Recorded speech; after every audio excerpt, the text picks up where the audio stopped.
What's up, guys? It's your boy, Grandmaster Jordan. Welcome you back to Holocron Radio. We are back again with a brand new episode 12. Ah, man, here we go. Another week, another episode, and I'm good to be back. I'm glad to be back. Again, thank you guys for the support. I truly appreciate you guys. Yeah, I needed the week off. I truly did. I needed the week off to get my mind right, to make sure everything was good as far as like my mental health and everything. So I greatly appreciate you guys for giving me that time to kind of just process what was going on. Again, 30 years old, already having a midlife crisis, right? Kind of guys that. Anyways, guys, again, thank you. We have a really big episode 12. Uh, we have a lot to go over, a lot to talk about, and just really quickly, just wanted to point out that sometimes we need time to sit back to kind of get our mental health right, to make sure that we take care of it. Recognize that your mental health is very important. Sometimes we have to step back from jobs, from what we love to do, our passions and everything, just so we can kind of just get back in the motion of things and everything. So again, thank you guys for the support. Holocron Radio is greatly appreciative. I'm appreciative of what you guys have helped me accomplish and what we're going to do, and so forth with the future. So, let's talk about a little bit what's going on with the episode today. So, of course, we're going to do our Star Wars weekly news. Remember, we just had this big revocation, big update. I think it was a major success. So hopefully you guys appreciate everything I'm putting into it. We're going to have our fact of the week, the Grandmaster's hot takes, or take, whatever. Our main topic today is going to be, who are the Mortis Gods? So, if you don't remember from a couple episodes ago, Anastasia, a Star Wars fan, her mother is helping her get through the Star Wars universe and everything. So she, ahead of season 2 of Ahsoka, she asked me about the Mortis Gods to see what I knew. What can we talk about it? So here we are. We're gonna do a dedication episode back to Anastasia, her mother Diana. We're going to talk about the father, the daughter, the son, and we're going to talk about a little bit of Abeloth as well from Legends, the representation of the Force that they have. Why was Anakin Skywalker brought to Mortis? And then we're going to talk about a little bit of what did Mortis tell us about the Chosen One and the Force itself. So, can't wait for that. Then we're going to have our Jedi of the Week, hot takes from the internet, and then we're going to talk about something special coming up for the next episode and the growth that Holocron Radio is going through. So, a really big episode. I am excited. I'm pumped. Got everything going on here. So, without further ado, we are going to jump right into episode 12. Welcome back to Holocron Radio. Let's do it. So, we're going to start off with our Star Wars news of the week. Recently at D23, Ahsoka Season 2 got a release date.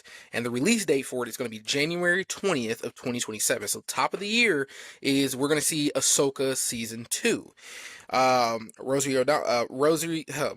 Rosie Dawson, Hayden Christensen, and Iman Asfende was with Dave Filoni at D23 promoting it. We're going to get to see the New Republic fight Thrawn. And it's also going to tease a little bit about the Mortis Gods again, because we got that teaser at the end of season 1. So we're back with that again. Honestly, I'm excited for it. I'm excited for Ahsoka season 2. I am excited. I hope it's a little bit more fast paced than season 1 was. We are getting that aspect of it.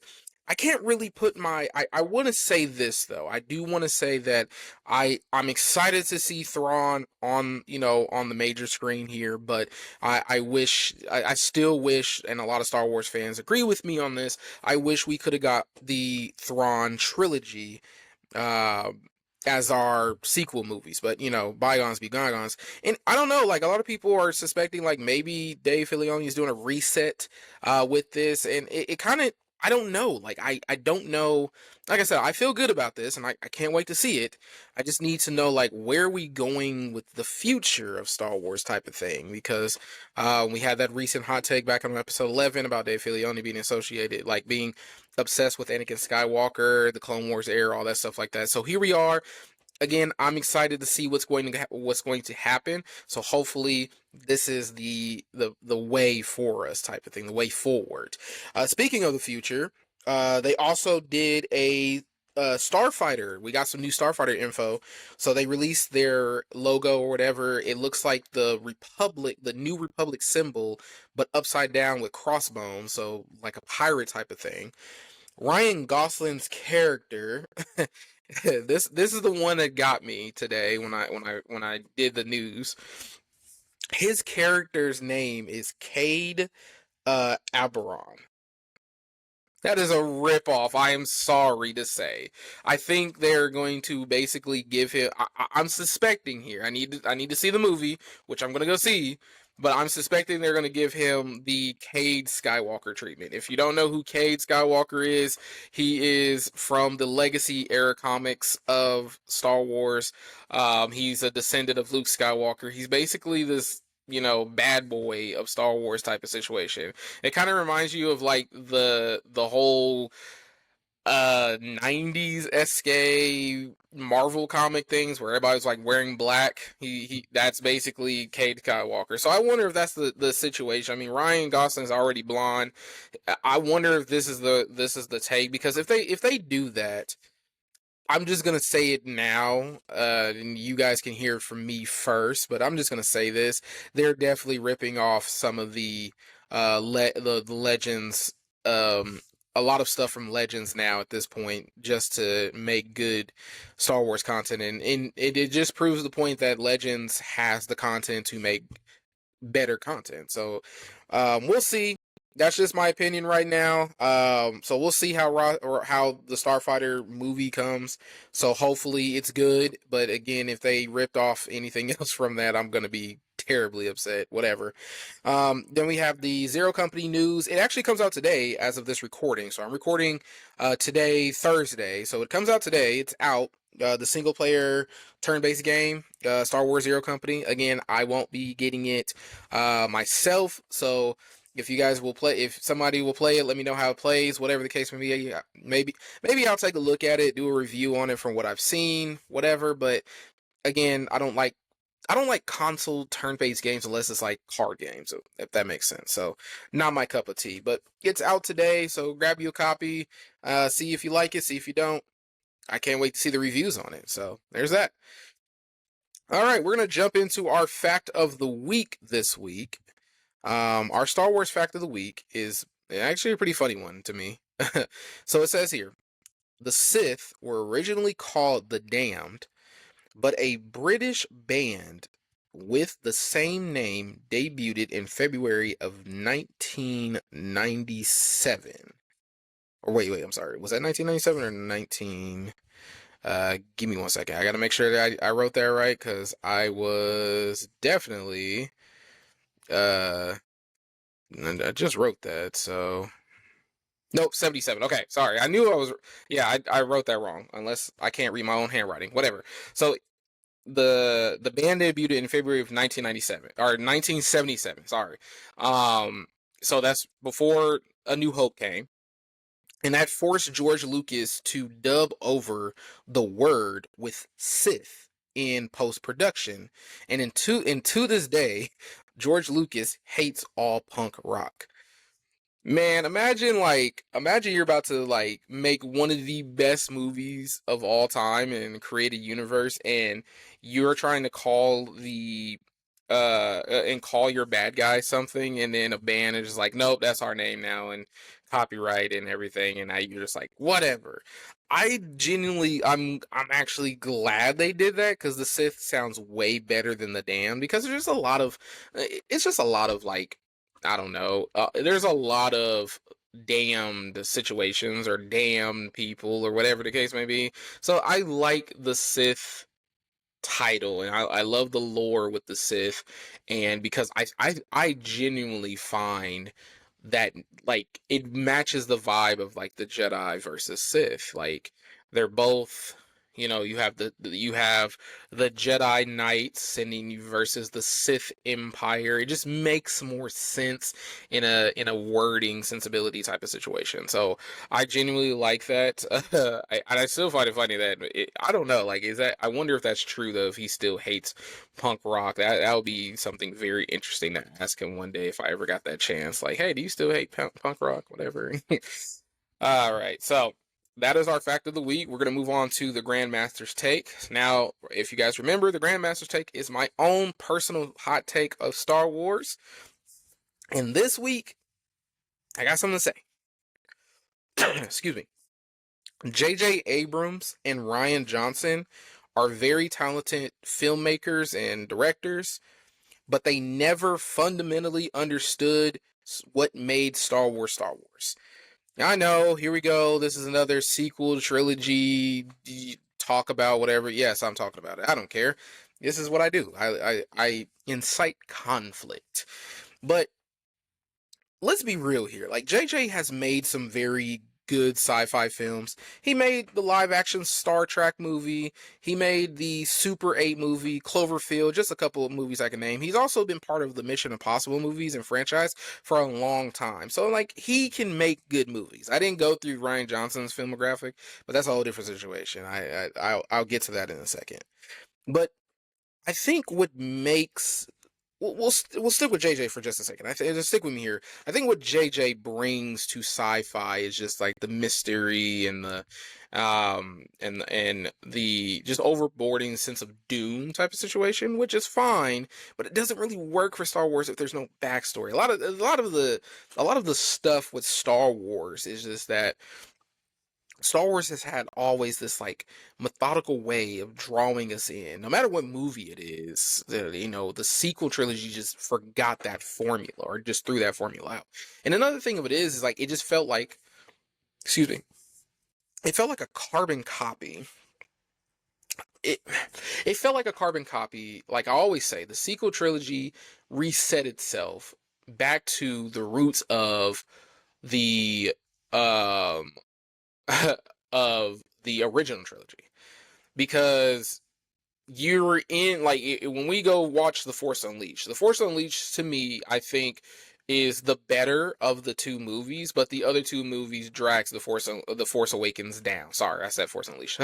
The Force Awakens was to me fundamentally a good movie to start with, and then The Rise of Skywalker, or the Last Jedi and The Rise of Skywalker fundamentally brought it down to their levels, and that's what made it worse.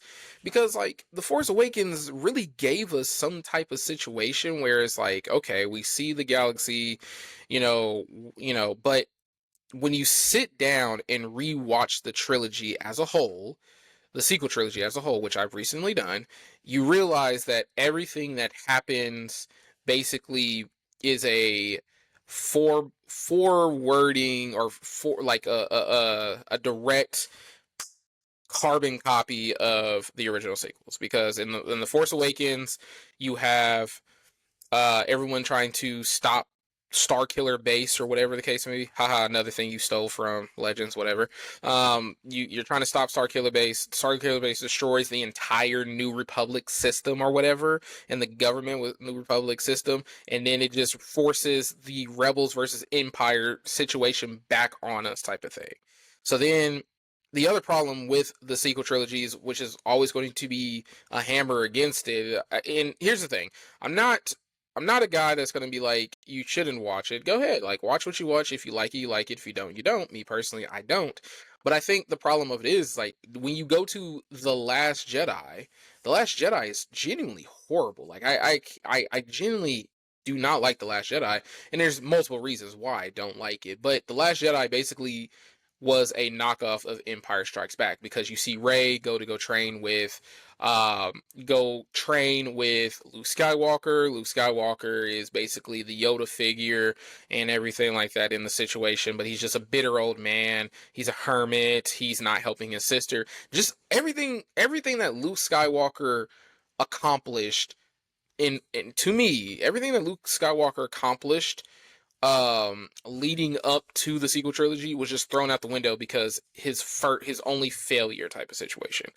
We recently, my last episode dealt with how he dealt with failure. He continued on with his failures. But you're telling me this is the same man that saw redemption. I will always say this. This is why Legends Luke Skywalker is always going to be better than the sequel trilogy Luke Skywalker. And even Mark Hamill has said that it was kind of an atrocious thing. But of course, you throw a lot of money at somebody, of course they're going to do the role. But even he came out and said like he didn't like the way Luke Skywalker was portrayed in The Last Jedi because he's like, that's not Luke Skywalker. And you can't argue with the man that played Luke Skywalker and the vision for him type of thing.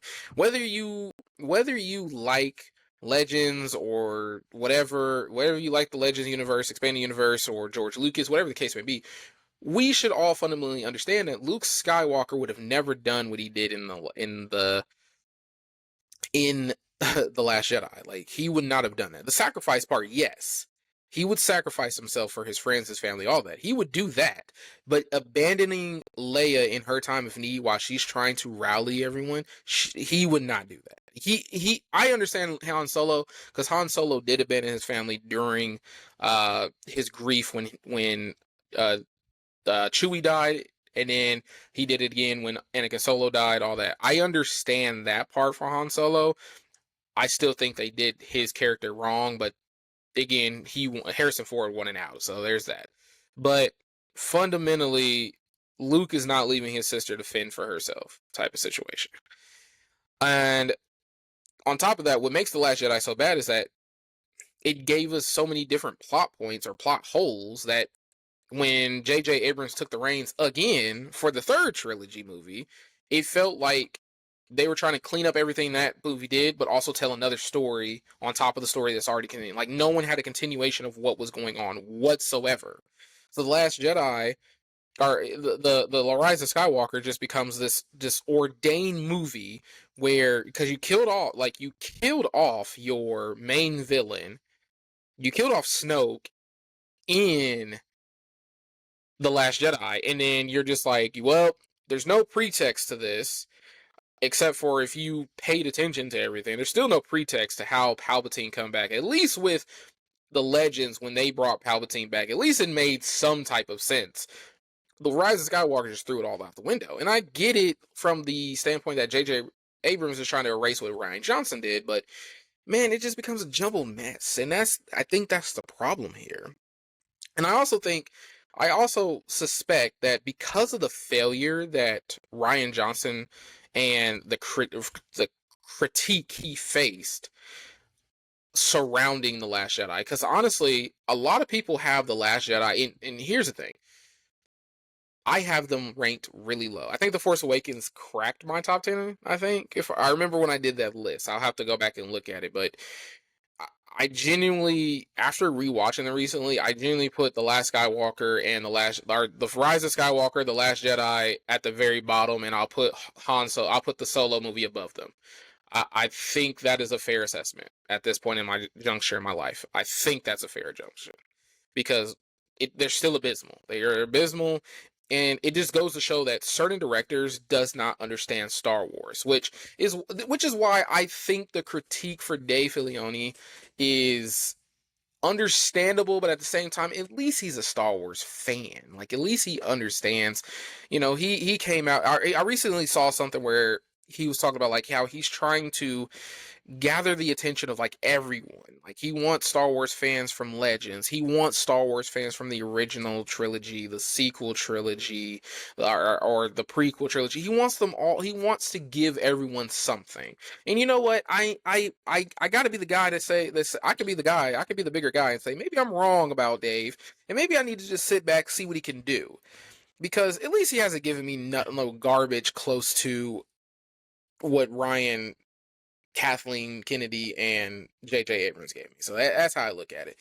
And again, back to the situation with the Last Jedi, I think because of how Ryan did The Last Jedi, I think that's honestly why we'll never get to see his sequel trilogy, which I'm actually thankful for. I do not want to see his sequel trilogy. But it's also probably why we're not going to get to, like, it's also probably not the reason why we're not going to get a new Jedi Order movie anytime soon, because they got to kind of see where everything's going.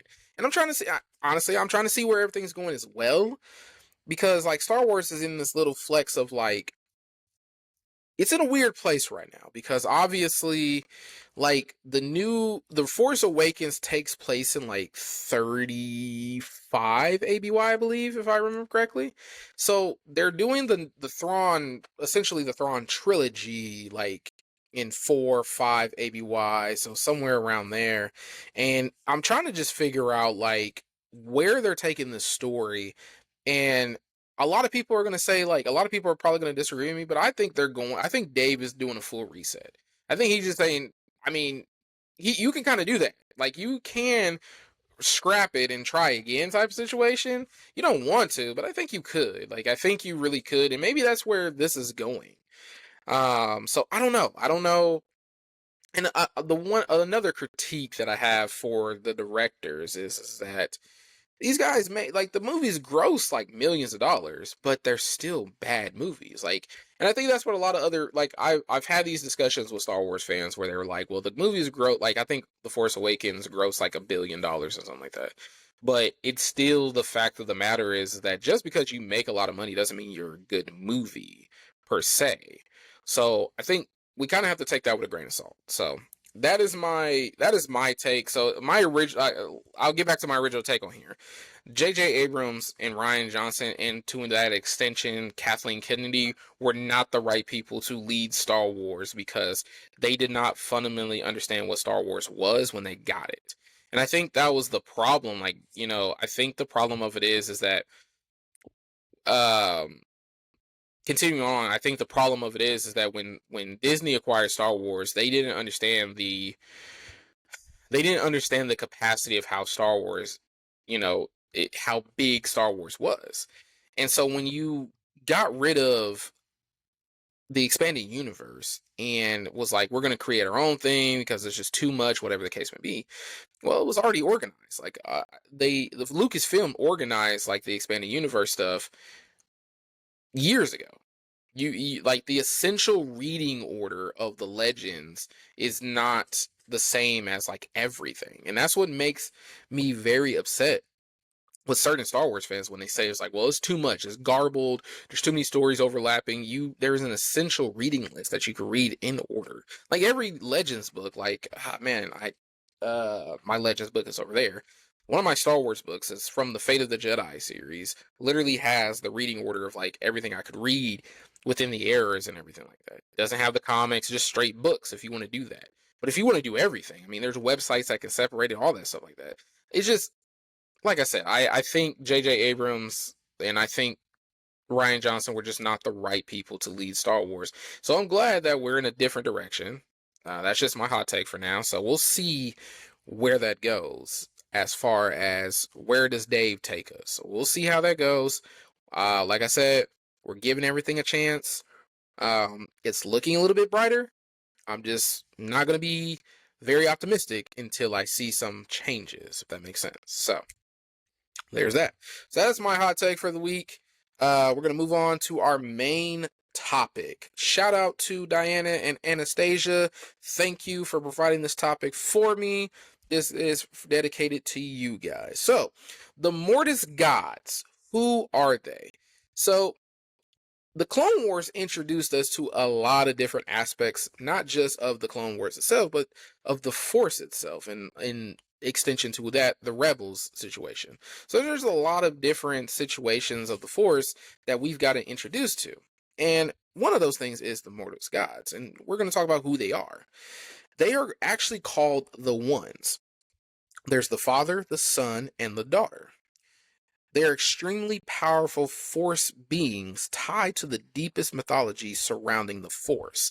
Now, essentially, you can call them gods, but at the same time, they're also beings. Like, it's a weird, like, there is no definition for what they are. They're just there as Force, what's the word I'm looking for? They're manifestations of the Force in a godly form type of situation. Does that make sense? Like that's the way I interpret it because it's kind of left up to interpretation on that part. So we have the daughter. She is the light. We have the son. He's the dark. And father is the balance. And this go like their power and their manipulation of the force, but also their relationships of the force goes beyond the Jedi and the Sith. The Jedi believe in the light side, order, structure, and the Sith believe in darkness. Basically the basically what do you call it? Freedom, forbidden knowledge. That's their stick. What makes this arc very interesting to me, what makes this arc very interesting is because like a lot of George Lucas purists will literally sit here and be like, well, will sit here and tell us like why they don't like Jedi that are balanced, or well, there's a term that came out a long time ago, gray Jedi, Jedi that can manipulate the light and the dark. Because you'll have people argue saying, well, the darkness is the dark side, as George Lucas put it, um, is a total corruptible thing. It corrupts you. It consumes you. You will not be able to use the light side. But then he creates this arc. He helped create this arc. Like he helped create this arc in the mythology behind the Force, and it got me to where I'm like, oh, this is why I will always say I think most people misinterpret what the Force actually is. We'll get there in a second though. So basically, um, like I said, they're literal gods of the Force. They're godlike beings of the Force. However you want to put it. These are extremely powerful beings. The Father is the balance. So the Father is this old looking dude. He looks like he looks like the wizard from. He looks like Albus Dumbledore to me. Like that. Like from that perspective. Whatever. He is the balance between light and dark. He prevents the overpowerment of the son and the daughter. So he prevents them from overpowering each other and overpowering him because he has to keep the balance. Now, at the time of the arc, he is actually weak and he's actually slowly dying. And he's very concerned what's going to happen to him when he passes away. Now, this is where Anakin Skywalker, Obi-Wan Kenobi, and Ahsoka Tano comes in because they were traveling and Mortis appears to them because he wanted to test the Chosen One, which is Anakin Skywalker. Of course, he is the Chosen One. Now, the essential plan the father had for Anakin Skywalker was to basically make him the father, the balance, because he sensed great darkness yet great light in Anakin Skywalker, which drives into the myth of the Chosen One, of course, correct? Now, with that being said, during this, Anakin is forced to choose between darkness and light as they have both captured Obi-Wan and Ahsoka.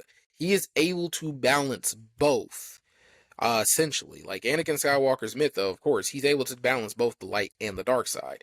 He is extremely powerful in the Force in general.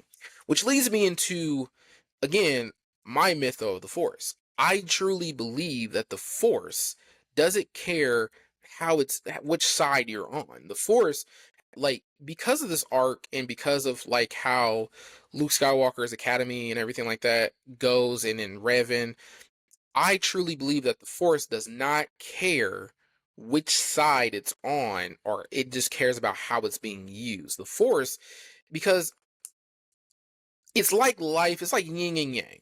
You need light in order to snuff out the dark, but you also need darkness to keep the light at bay. If that makes sense, right? If it doesn't make sense, let me use this analogy. We'll see. How do I put this? We'll see. Okay. We will see a in real life terms, we will see a lion pack. Now, a lion pack will attack like their prey for food type of thing. And there's a balance to this. And we'll see them like chase down a baby gazelle, eat the gazelle, and be like, oh my gosh, they're mean, they're evil. But they're animals. Animals don't understand the concept of good and evil. They only understand hunger and survival. And I think that's also the course. Like you got to think about like the Force. The Force to me wants to be balanced. So it doesn't want to be overwhelmingly good, but it also doesn't want to be overwhelmingly evil at the same time.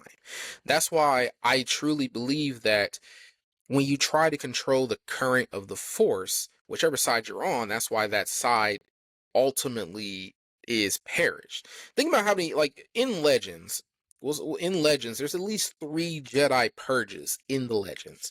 There's the first purge, which takes place like right after Revan disappeared. It takes place then. The second purge, Palpatine, and then the third purge, Darth Kryat. Each time the Jedi rises to a point of prominence, each time their hubris and um, pride allows them to overlook the obvious, and each time they get destroyed. But then, same thing with the Sith. Their hubris, their pride, their forbidden knowledge, and everything like that. They might rule for a little bit, but then the Jedi return, and it's just a cycle, which is why I believe the Force requires balance. And this is what the Mortis Gods represent: strategic balance. So let's talk about the daughter for a second. So the daughter represents the embodiment of the light side. She's very compassionate, she's selfless, and she's loyal to the father.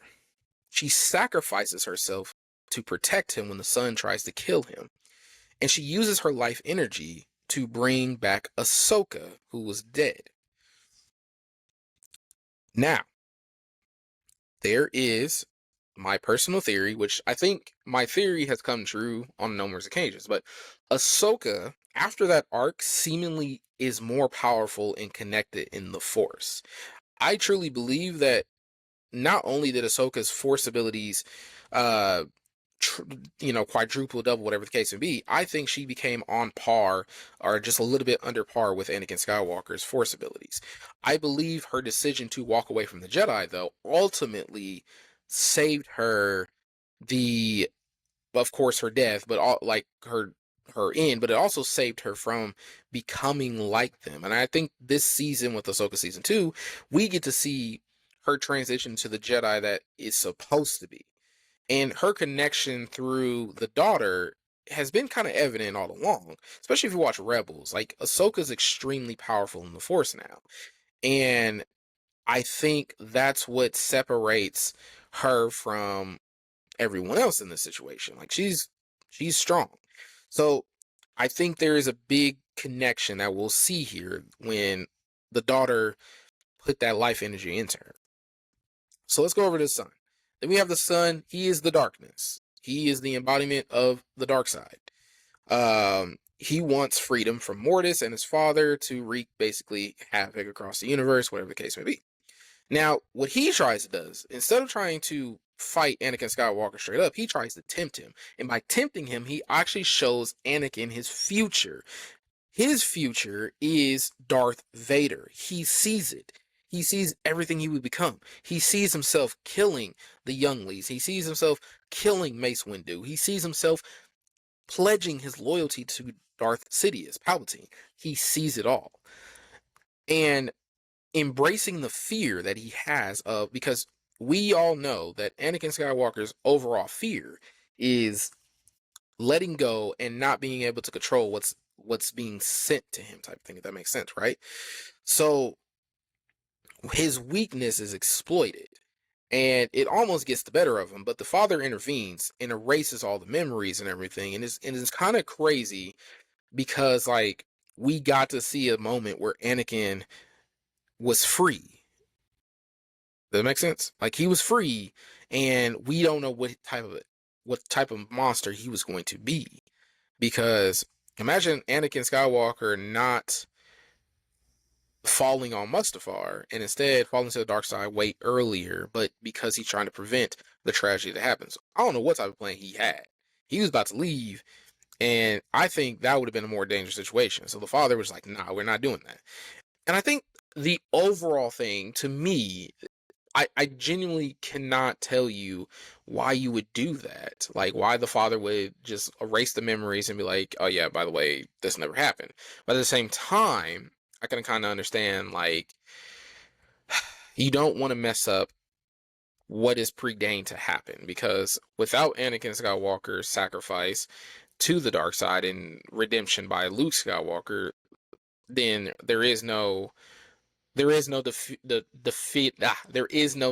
of the dark side at that time. So there's that. So let's dive a little bit deeper into this. There's a little bit of a deeper story to this. So we're going to talk about the ones which we did talk about. We're going to talk about Abeloth. Now, Abeloth in Legends expanded on this through the Jedi, through the Fate of the Jedi series. The Fate of the Jedi series is one of the last major series of the Legends universe in Luke Skywalker's story. And this is probably one of the toughest things he had to face, and this is Abeloth. So it brings us, the Fate of the Jedi series brings us Abeloth. And Abeloth used to be named the servant, and then later on the mother. She was unlike any of them because, again, the father, son, and daughter are ancient beings. They're almost older than time. She was immortal, but she was very happy with how she was very happy. Like, she was happy with the family, and she just wanted to not lose her beauty. She didn't want to lose her youth. She didn't want to grow old, and she didn't want to die. Kind of innocent, right? Not really, because the simple fact of the matter is that her fear was immortality. You already know what fear does under the influence of all the force. Like, this is the force, and fear leads to the dark side, correct? Well, that's exactly kind of what happened here. So Abeloth decides that she's going to drink from the fountain of power, which grants limitless knowledge of past and future, but it heavily corrupts the mind, especially of a mortal. And with that being said, she was transformed into something horrific and terrifying. She became the mother of chaos, something even, again, the ones are the balance of the force. She becomes the chaos of the force. She becomes something that is very hard to kill and very hard to stop. So with that being said, the ones had no choice but to imprison her. And she was one of the greatest threats in the Legends continuity, and one of the greatest threats that Luke Skywalker ever had to go up with. She was so bad that Luke Skywalker had to team up with Darth Krayt, a Sith Lord on the rise, to defeat her because she was just that bad. She's the mother of chaos. So the reason why I'm bringing her up is because it seems like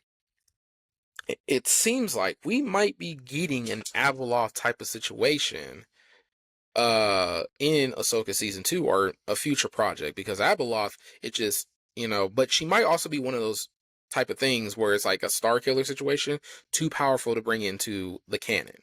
We'll never know until we see it. So again, speculation, but I thought I'd bring that to the forefront. We have to also understand that the Mortis situation also brings attention to something else too, whether it's Legends or canon. The Mortis situation brings us to that the Mortis Gods are older than the Force. I want to say the Force. They're older than the Jedi and Sith, definitely. They might even be older than the Jedi and the Infinite Empire. I'm gonna leave you guys with a with a cliffhanger on them. Well, who are the Jedi? Who is the Infinite Empire? Cliffhanger. Not telling you.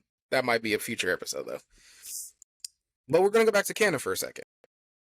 So of course, what ends up happening in the Mortis arc, the family dies. They basically kill each other, whatever the case may be. So the rebels, the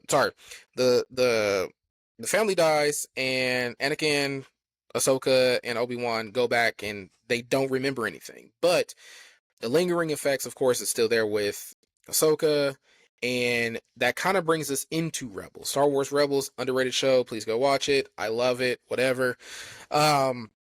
Rebels brings us the ones back by introducing the mythology with on Lothal, which is what's his name? Oh, I can't think of his name.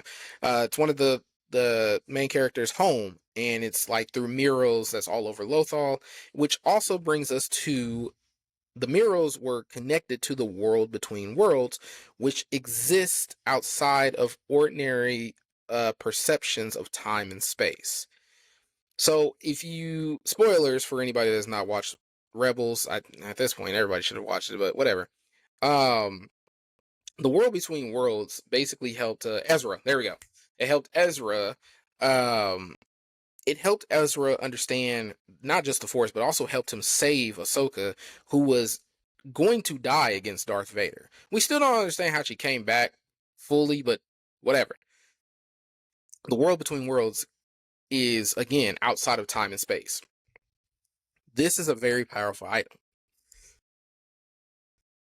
With that being said, I wonder if they're going to bring the world between worlds back in this situation. Because, okay, I gotta think. We gotta think about this for a second, though. If you've ever read the Thrawn trilogy, in the original Thrawn trilogy, he was looking for the Katana fleet. The Katana fleet is a legendary fleet of ships. I think we talked about this during my Thrawn episode, but we'll continue on. Remember, he was looking for the Katana fleet, a legendary fleet that was going to help him rebuild the Empire and basically take out, the New Republic. I wonder if Thrawn, instead of looking for the Katana fleet, because they're going to have to give him a reason, why, we know why he's back. He wants to bring the Empire back. That's fine. But he also needs a super weapon.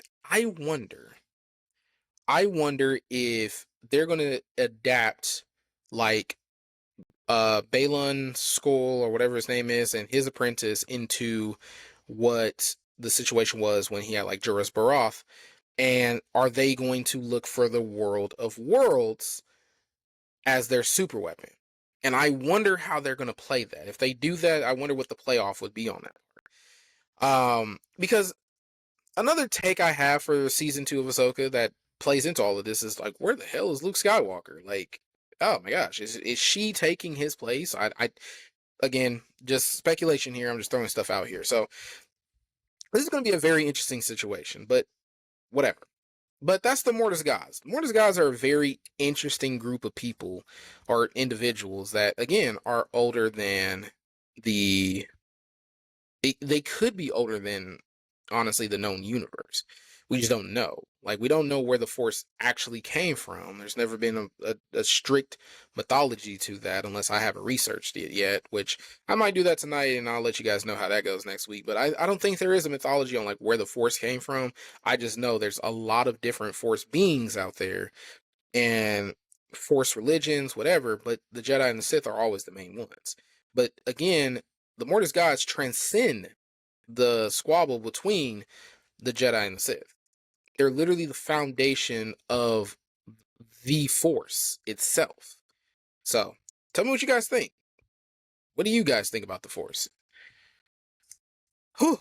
All right, so we're going to move on. We're going to move on to our Jedi of the Week. Nomi Sunrider. Now, who is Nomi Sunrider? Nomi Sunrider is a very important Jedi from the Old Republic era of the Star Wars Expanded Universe continuity. She was originally Nomi wasn't even trying to be a Jedi. That was her husband. Her husband, Andor Sunrider, was training to be a Jedi, but he was murdered, and Nomi had to use his lightsaber to defend herself and their daughter, Vima. She trained under Jedi Master Thrawn, who helped her overcome her reluctance to using a lightsaber and and to get her connection to the Force correct, down pat, whatever the case may be. Eventually, she became really good at battle meditation. Battle meditation is basically her using the Force to influence morale and coordination between entire groups of either soldiers, Jedi, whatever the case may be. And she became one of the, honestly, I think she's one of the first to do it more powerfully and whatever. I think she was really one of the first. I have to research that again, but yeah, pretty dope ability, right? She found love again. She found love again. That's how I put that, like that, with fellow Jedi Knight Ulic Drama. Now, who the heck is Ulic? That is for a different episode, my friends. But Ulic fell to the dark side during the Great Sith War. I'm just throwing random stuff at you guys. And you're like, who? What is this? Again, another episode for that time. Like I got there. Yeah, we got good stuff, huh? Anyways, Nomi was so powerful in the Force, she had to sever Ulick's connection to the Force after he killed his own brother Kay. Nomi fought against Exar Kun. Hey, we know that name, right? And in following the Great Sith War, she rose to the position of Grand Master. She helped rebuild the Jedi and the Republic for after the war because they kind of messed things up, like usual, whatever. And then her daughter also became a Jedi as well. So, Nomi Sunrider is a really dope character that I love reading about. I've read most of her stories. I've read her everything about her and everything like that.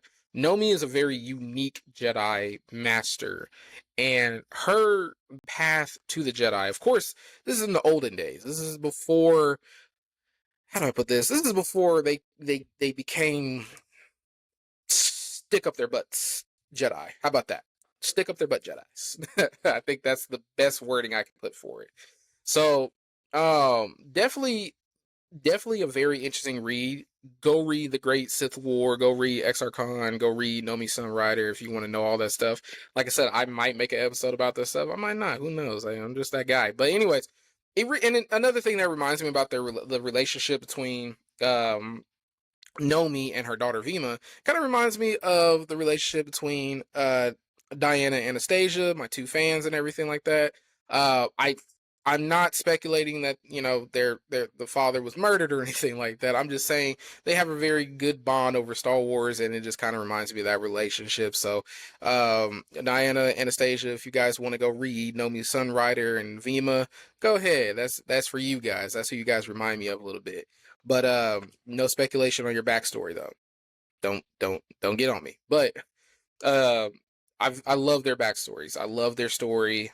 Very unique. It just shows that you can overcome basically anything to arise to something great. I love that story for them. So yeah, Jedi of the Week, Nomi Sunrider. All right, my last segment. This is a fun one. I love this segment because like I be finding a lot of stuff. So this guy, this is our segment, Hot Takes from the Internet. This guy, his name is Jake's Council. On TikTok, his name is at Jake's Council. His hot take was, if you still have hate, if you still have hate for the prequels in 2026, you're just following a crowd opinion from 20 years ago. He said that as of June 29th this year. I truly agree. I agree. I agree. Here is the thing. I will give you guys the legitimate arguments that comes with watching the prequels. I'll give you the poor dialogue, and that's basically like the one main thing. What I will not give you though is that I will not give you this. Jake Lloyd, I believe Jake Lloyd, I'm staying on that name because I think that is his name. But Jake Lloyd did not ruin Star Wars. Hayden Christensen didn't ruin Star Wars or the prequel trilogies. Again, we're talking about dialogue. Dialogue is written by the director. Who's the director? Or not written by the director, but this is written by George Lucas. If he didn't give good dialogue to the actors could only do so much with what they got. I truly believe that first and foremost, I do not think anyone should be bullied for a role at all. You guys, especially the original trilogy mob, bullied Jake Lloyd very horribly. It's just like how in Terminator 2, people bullied Edward Furlow. Y'all will bully a child actor for doing their job. They're just doing a job. This is what they're paid for. I can understand saying like, oh, they didn't put no heart, no soul and everything. He's a kid. He's just excited to be there. Why are you bullying a kid? So I think that's what made that situation worse. And then Hayden Christensen almost quit acting because of you guys, because you guys made it seem like he was the worst part of Star Wars. To me, I'm sorry. Anakin Skywalker, Hayden Christensen played the role great because What are you talking about? He's awkward. I would be awkward too if I'm a 19-year-old, never been with a woman type of man. I'm going into manhood type of situation, and you pair me with my childhood crush who's coming out wearing some stuff that, you know, you look good in. What are you talking about? Of course he's stuttering. Like, what? Again, I truly agree with this take. If you still hate the prequels, it's been 20 years. If you don't have a legitimate reason why, like if your legitimate reason is like, well, the dialogue, okay. We literally got somehow Palpatine return. We got that. That was in a dialogue. That is so much worse. I would rather sit through what. Oh, and let's not forget about how you guys bullied the actor for Jar Jar Binks, but then celebrated him when he came back in the Mandalorian as the what's it called? As a Jedi. Shout out to him. I'm so glad he did get his redemption for it. But here's the thing. I think personally, for the prequel trilogies, for me personally, the only reason why I don't like them is because they like the pacing into like the finales were just kind of like short, or not short, but a longer pacing. But of course, it was telling a story, so I have to understand that there's a story behind that. The Phantom Menace is dope. Like for its time, to Darth Maul versus Qui-Gon, we literally got freaking Liam Neeson as Qui-Gon Jinn. I'm not complaining about that. You literally got some really good actors. Can we talk about the guy? You got the guy that plays the wizard from Lord of the Rings to play Count Dooku, Christopher Lee. Like, what are we talking about here? What are we talking about here? You get like the prequels gave us peak Star Wars. I'm sorry. The prequel trilogy gave us peak Star Wars. And for those people, if you're still hating on those movies to this day and you're like, it's the horriblest thing, like, yeah, he's right. Jake, shout out to you, Jake's Council. You are correct. You are correct. I want to, and here's the thing: if you do hate the prequel trilogies, I want to know your argument, because I'm not gonna let no one sit here and tell me Attack on the Clones, Phantom Menace, it don't have to be a top 10 for you. But Revenge of the Sith is a top 3, not 5, top 3 movie of all Star Wars movies. Revenge of the Sith is a top 3 movie. I can understand if you got Empire Strikes Back in your top 3, that's valid. That is valid. But Revenge of the Sith better be right there with it, or in third. I don't care what movie you got right there, but I'm just saying, Revenge of the Sith is still a comfort movie for me. And let's also be real here. When it comes to movies, this could be a whole different podcast, but let's just be real. Revenge of the Sith, in my personal opinion, will go down as a top 10 movie of all time. All time. I am so happy that Hayden Christensen came back to Star Wars, and I am glad that the prequel trilogy kids that are now adults have spoken and just loved him and his return. We can have whatever, like, I know, like I said, the sequel trilogy's gone, but at least we got to see Mark Hamill one last time. We got to see Harrison Ford. We got to see Carrie Fisher before she passed away, unfortunately. We got to see that.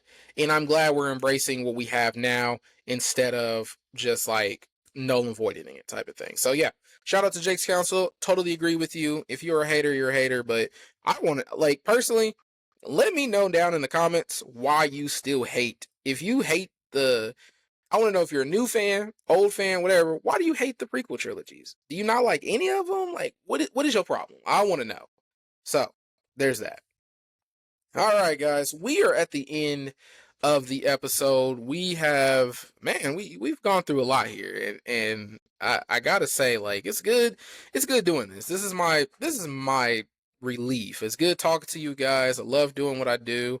You know, when you guys see the episode tomorrow in the morning, or yeah, Friday morning and everything like that, it feels good to me. I don't do this for the views, even though my views have gone up, but I don't do this for the views. I don't do this for fame, money, whatever the case may be. I do this because I love Star Wars and I love bringing it to you guys. I love bringing my love for Star Wars to you guys. So I appreciate that. I truly do appreciate being a part of your Star Wars life, community, whatever the case may be.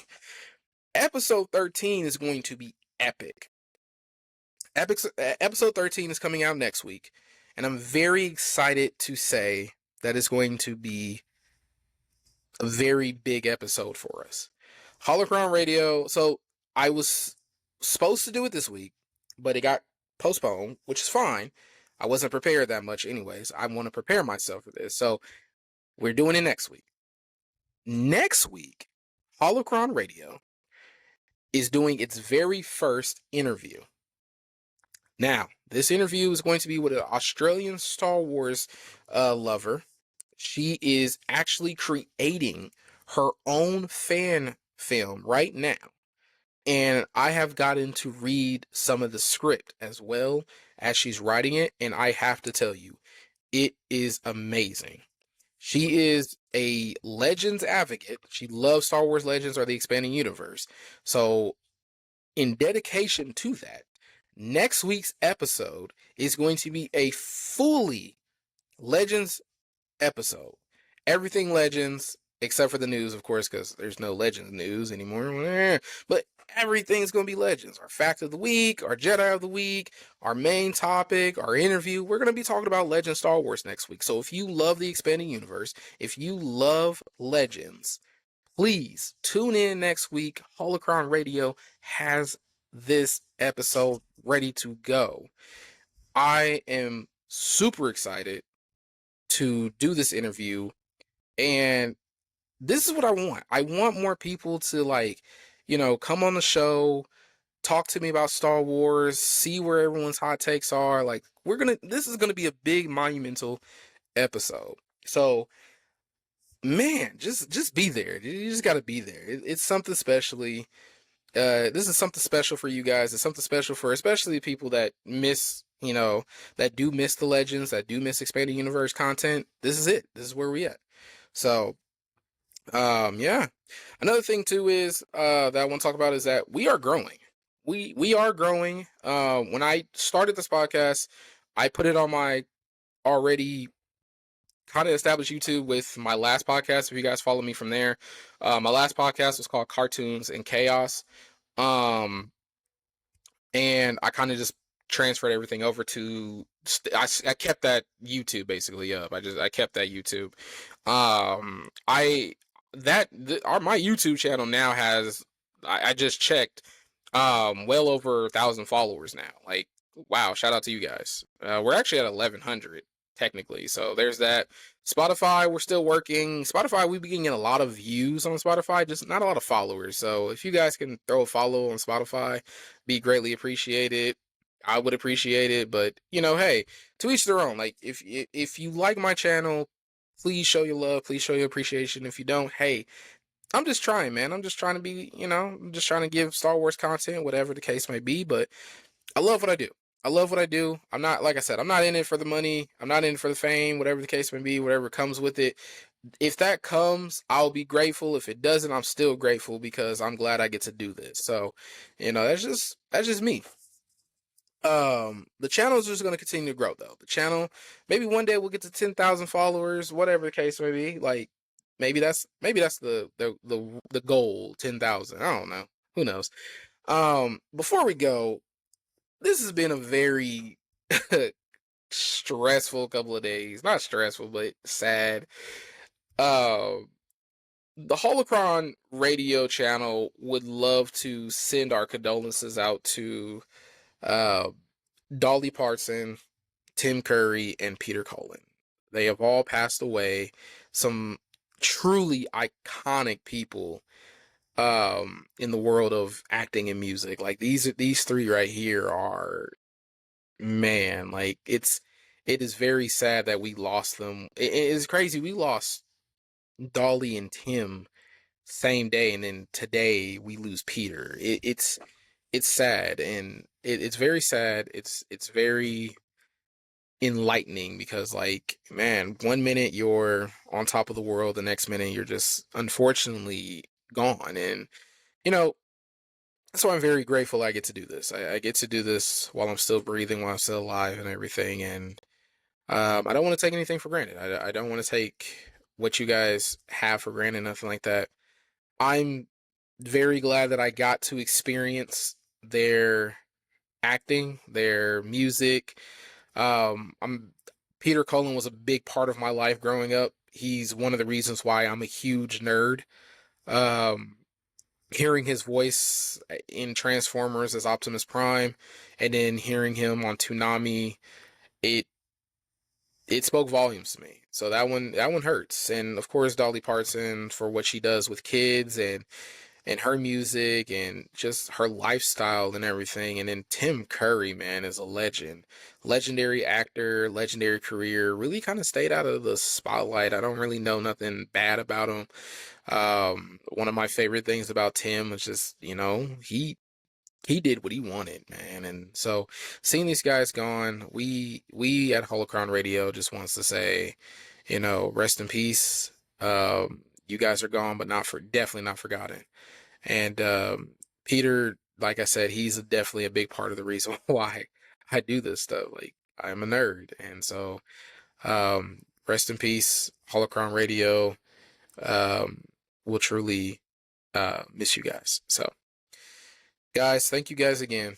I truly appreciate you guys. Yeah, it's time to say goodbye.